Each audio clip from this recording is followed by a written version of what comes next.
आमच्यासाठी आमच्या आयुष्यात जर पांडुरंग कोण असेल तर साधिक सरच आहे. तर त्यांच्यामुळे अनेक लाखो लोकांच्या आयुष्यात बदल होतात.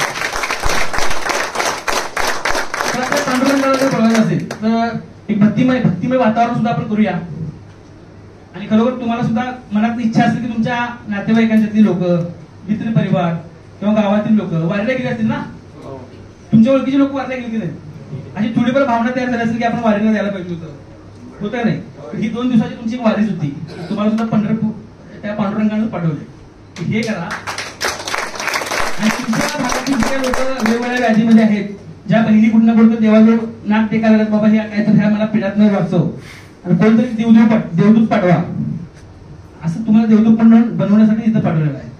तर आपण तुम्हाला इच्छा आहे पंढरपूरला जायची की आज जाऊया आपण? तर ठीक आहे. गॉड गिफ्ट मला देवाची कृपा म्हणा, मला थोडंसं गाण्याची आवड आहे आणि त्याच्या माध्यमातून आपण सरांना इन्व्हाइट करण्यासाठी आपण पंढरपुराची वारी संदर्भात जे गाणं आहे विठ्ठल विठ्ठल, त्याच्या माध्यमातून आपण सरांना इन्व्हाइट करूया. थोडंसं भक्तिमय वातावरण पण होईल. जी काय जळमट आहे आणि कंटाळा आलेला आहे, आळस आहे, हे तुला निघून जाईल, फ्रेश होईल. तर मी एकटा हे करण्यापेक्षा तुम्ही त्यात सांगितलं तयार आहे काय?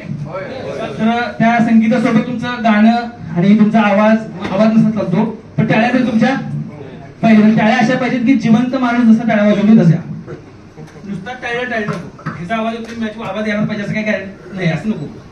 तुमच्या टाळीचा आवाज निदान तुम्हाला ऐकायला यायला पाहिजे. अशी टाळी वाजवून आपण साक्षात पांडुरंगच आपल्या समोर आहे आणि आपण पंढरपूरला आता चाललोय, अशा पद्धतीने आपण हे करूया. काय माहित पंढरपुरात नजर इथं पडू शकते का नाही, त्यासाठी काय अशक्य नाही. पण आपण तिथं जाऊ शकत नाही, पण तो इथे येऊ शकतो का नाही ही गॅरंटी आहे सगळ्यांना. तर आपल्या सगळ्यांच्या विचारातून, भावनेतून आणि थोडासा माझ्या संगीत किंवा गाण्याच्या जे काय हे आहे, थोडस जे काय मला मिळालेलं आहे ते गॉड गिफ्ट, त्याच्या माध्यमातून आपण पांडुरंगाला इथं बोलवण्याचा प्रयत्न करूया आणि त्यानंतर आपण सरांना बोलवून ट्रेनिंग सुरू करूया. ओके, आहे सगळे तयार? टाळ्या व्हाव्या सगळ्यांच्या.